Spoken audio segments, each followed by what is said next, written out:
Gĩikaro-inĩ kĩrĩa mũnini wa President Kithure Kindiki agomanĩte na ngwatanĩro ya ambunge ya icigo iria ikũragio kahua nĩ kũmwĩkarĩria gĩtĩ wa ngwatanĩro ĩno Duncan Mathenge ekĩrĩire ciũria mũtambo mwerũ wa thũgũrĩ ya kahua ũrĩa ũĩkaine ta DSS. The information on direct sales, which actually is supposed to give our farmer a premium price over what is attained at the Nairobi Coffee Exchange. The information is only known by the leadership of the cooperatives and AFA. And the lack of transparency and visibility in that area is worrying.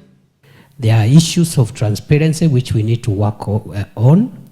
And one area we must firm up is the area of ensuring that the deductions done at cooperative level do not again deny farmers their sweat. Kwa ũrarĩmi mũrigo wa mathirĩ marĩa mamakomeire nĩ ũndũ ũngĩ warĩrĩirio gĩikaro-inĩ gĩkĩ, Kindiki akĩranĩra atĩ nĩ ekũrũmĩrĩra itua rĩa ndundu ya mamĩnĩsta rĩa kweheria mathirĩ maya. But authenticating that debt so that it benefits the target people, and that process I think needs to be speeded up so that we can get the debts from that sector. Munini wa President nĩ ũrĩtie ambunge aya mamũteithie gũkinyanĩria mĩtaratara ya mawatho ma mogarũrũku ma kahua na ũrĩa wĩgiĩ thothaitĩ marĩa me mbunge-inĩ, akiuga nĩ megũteithia mũrĩmi kuona mbeca makĩria, akĩongerera atĩ mwaka ũyũ arĩmi nĩ mekuona mbeca njega.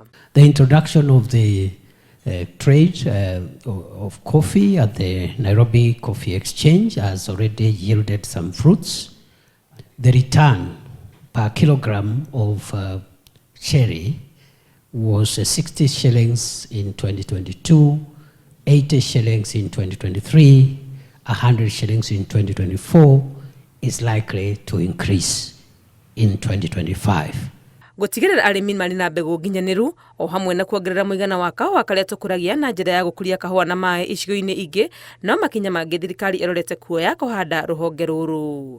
Ngĩribotera Inooro TV, rĩtwa rĩakwa nĩ Wangui wa Mwangi. We will be done in a few minutes, don't worry.